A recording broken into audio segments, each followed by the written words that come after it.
تو گیا جنت البقیع میں، تو کہنے لگا یا اللہ، جب آواز تھی تو لوگ سنتے تھے، روٹی بھی چلتی تھی، آواز گئی روٹی بھی گئی، اب اس بڑھاپے میں کہاں جاؤں؟ اللہ کو میرے رزق کا انتظام فرما، مجھے معاف فرما۔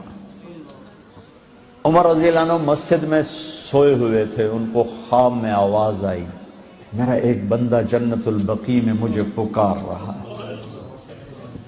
کس کو آواز آئی؟ عمر۔ کس کے بارے میں؟ گانے والا۔ عمر رضی اللہ عنہ ننگے پاؤں دوڑے، ننگے سر، پتہ نہیں کون ابدال بیٹھا ہے وہاں پکارنے والا، جو دوڑے ہوئے اندر آئے تو قدموں کی آہٹ، تو وہ گویے کی نظر پڑی، عمر آ رہے ہو، ننگے سر ننگے پاؤں، نے کہا ابھی آج میری خیر نہیں۔ وہ اٹھ کے دوڑنے لگا، تو اس نے کہا ٹھہرو ٹھہرو ٹھہرو ٹھہرو، میں خود نہیں آیا ہوں، مجھے بھیجا گیا ہے۔ کہ کس نے بھیجا ہے؟ کہ جس سے پکار رہے ہو اسی نے بھیجا۔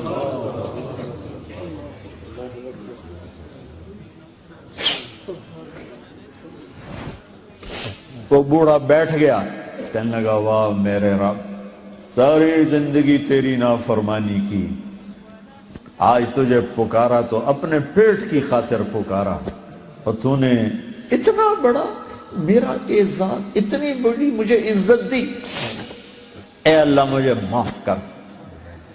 اس کی چیخ نکلی اور مر گئی۔ عمر رضی اللہ تعالیٰ عنہ نے خود اس کا جنازہ پڑھا ہے۔ میرے بھائیو، سارے قرآن کا خلاصہ ہے کہ اللہ کو پالو، اور وہ خود ارادہ کر، اوکھا کام تاؤں ہوئے جو ادھی صلاح نہ ہوئے، وہ تو ارادہ کر چکا ہے کہ میں تم سے پیار کرتا ہوں، تو بھی آ جائے، توبہ کر لے، ہماری صلح ہو جائے، معافی مانگ لے، سب معاف ہو جائے۔ اور اتنا کھلا میدان دیا ہے۔ میرے تمہارے تو گناہ ہی تھوڑے سے، کہتا ہے لو بلغ الذنوب عنان السماء، میرا بندہ اتنے گناہ کر، میری بندی اتنے گناہ کر کے آسمان کی چھت کو لگا دے، ہے کسی دا اتنا حوصلہ؟ اتنے کا اللہ کی قسم سارے فرشتے کافر ہو جائیں، مسلمان بھی کافر ہو جائیں، کافر تو پہلے ہی کافر ہے، جن بھی کافر ہو جائیں، قیامت تک زندگی ہو، اور سارے مل کر گناہ کریں، آسمان چھوڑ سورج تک نہیں پہنچا سکتے، اور میرا اللہ کہتا ہے ایک مرد ایک عورت اتنے گناہ کرے کہ آسمان کی چھت کو لگا دے، ساری دنیا کہے پکا دوست تھی، اور اللہ کہے میرا بندہ سر ایک دفعہ آدھی زبان سے کہہ دے یا اللہ معاف، تو میں سارے ہی معاف کروں ولا والی۔ یہ کون تلاوت کر رہا ہے؟ تو مجھے کہا گیا حارثہ بن نعمان کر رہے ہیں، حارثہ بن نعمان۔ تو آپ نے سوچا، فرمایا کہ حارثہ تو ابھی زندہ ہے، مرا تو نہیں کہ اس کی روح جنت میں آ گئی اور تلاوت کر رہی، وہ تو زندہ ہے مدینے میں۔ تو یہ قرآن کی تلاوت دیکھو، تمہیں سنانے کے لیے کتنا بڑا ساؤنڈ سسٹم لگا ہوا ہے، ہم تھوڑے سے بچے ہو، ادھر بچی ہوں گی، مسورات ہوں گی، اور جنت ساتھ آسمان پر، مدینہ زمین پر، اور حارثہ کی آواز آپ جنت میں سن رہے ہیں، کیڑا لاؤڈ سپیکر آئی، کیڑا ساؤنڈ سسٹم آئی، اور وہ سنو کہ یہ کیا بات ہے، حارثہ تو ادھر گھر بیٹھا ہوا ہے۔ کہا جی ماں کی ایسی خدمت کی ہے کہ اللہ نے خوش ہو کر کہا ہے جب حارثہ قرآن پڑھے ساری جنت کو سناؤ۔ ہاں، ساؤنڈ سسٹم کیا تھا؟ ماں کی خدمت، ماں کی دعا۔ ایک روایت میں آتا ہے کہ صحابہ میں سب فرما بردار تھے، پر دو جو تھے نا وہ آؤٹ سٹینڈنگ تھے، ایکسٹرا آرڈینری تھے۔ دو نے جیسے ماں کی خدمت کی کسی نے نہیں کی، ایک حضرت عثمان اور ایک حارثہ بن نعمان۔ حارثہ بن نعمان کا حال یہ تھا کہ بیوی گھر میں اسے نہیں کہتے تھے میری ماں کی خدمت کر، ہے بھی نہیں، بیوی کے ذمے میرے ماں باپ کی خدمت نہیں، وہ کرے اس کا میرے پر بھی احسان ہے، میرے ماں باپ پر بھی احسان ہے، میں اس کا شکر گزار ہوں گا، لیکن اگر وہ کہے کہ میں نہیں کر سکتی تو وہ مجرم نہیں ہے، نافرمان نہیں ہے۔ ہمارے ماحول میں تو اس کا تصور ہی نہیں ہے، ساری لڑائیاں ہی اسی پر ہیں کہ میں نے چائے نہیں پوچھ دی، میں نے سلام ہی نہیں کر دی، میرے کپڑے ہی نہیں دھون دی۔ ایک گھر میں یہاں تک طلاق پہنچ گئی تھی، ہو رہی تھی، اللہ نے مجھے ذریعہ بنا کہ ساس نے یہ آگ لگائی تھی، اے پیکے جاندی میرے کو پوچھ کہیں نہیں جاندی، اور بیٹے کو اتنا بھرا کہ وہ طلاق دینے پہ آ گیا۔ میرا چونکہ تعلق واسطہ تھا، میں کہا وہ تیرے کو پوچھ کے جاندی ہے؟ میں کہا جی جاندی۔ اور میں کہا یہ کو پوچھنا تو ضروری نہیں، یہ تیرے کو پوچھ کے نہ جاوے پھر یہ گناہگار ہے، وہ تیری ماں سے پوچھنا اس کے ذمے نہیں ہے، کیوں پاگل بنتے ہو؟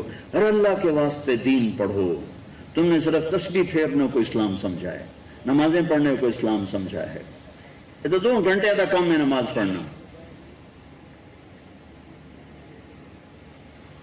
پوری زندگی سیکھو بچے، تمہاری شادیاں ہونے والی ہیں، اور ہمارا سسرالی معاشرہ بہت ظالم ہے، میں درد سے بولتا ہوں، اسی ملک میں رہتا ہوں، اپنے خاندان میں دیکھتا ہوں، باہر دیکھتا ہوں، پھر کہانیاں سنتا ہوں، فون سنتا ہوں، اب تو سننے چھوڑ دیے، میرا کلیجہ پھٹ گیا، میں کسی کے آنسو کہاں جا کے پوچھوں۔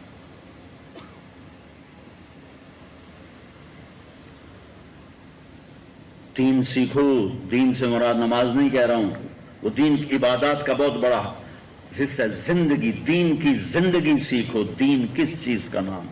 زندگی ہے، ایک زندگی ہے۔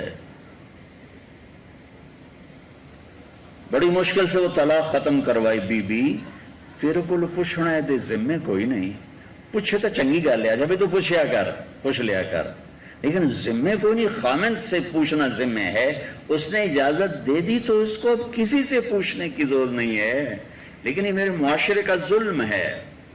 ایک عورت جب ماں ہوتی ہے تو اس کے روئیں سے محبت کے چشمے پھوٹتے ہیں، جب وہ ساس بنتی ہے تو میں درد سے کہہ رہا ہوں، طنز سے نہیں، درد سے، مجھے درد ہے، مجھے اس کا بھی درد ہے کہ اگر یہ میری بہن اس حال میں مر گئی تو اس کی نمازیں اس کو آگ سے بچا نہیں سکیں گی، تو اس کے روئیں سے آگ نکلنا شروع ہو جاتی، نفرت بھر جاتی۔ ایسا کیوں ہے؟ حارثہ بن نعمان کی تلاوت جنت میں کیسے پہنچی؟ بیوی سے نہیں کہتے تھے میری ماں دی روٹی پکا، میری ماں دا سالن، خود بناتے تھے، خود بناتے تھے، ماں کا سالن بھی، ماں کے لیے سالن بھی، ماں کے لیے روٹی بھی۔ اچھا پھر یہ نہیں کہتے تھے اماں جی آ کھا، اس کے سامنے بیٹھ کے نوالے توڑ کے ماں کو خود کھلاتے تھے، ماں کے کپڑے خود دھوتے تھے، ماں کو تیل خود لگاتے تھے، ماں کے سر میں کنگھی خود کرتے تھے، اور جوئیں تک نکال کے مارتے تھے۔ اب یہ لوگ کہتے ہیں اسی ویل نہیں ساڑی بیوی کرے، تجھے لعنت ہے تیری اس مصروفیت پر جو تجھے ماں کے لیے ٹائم نہ دے سکے۔ کون سی مصروفیت ہے تمہاری ماں قیمتی ہے یا تیری دکان قیمتی ہے؟ وقت نکال، اپنی ماں اگر زندہ ہے وقت نکال۔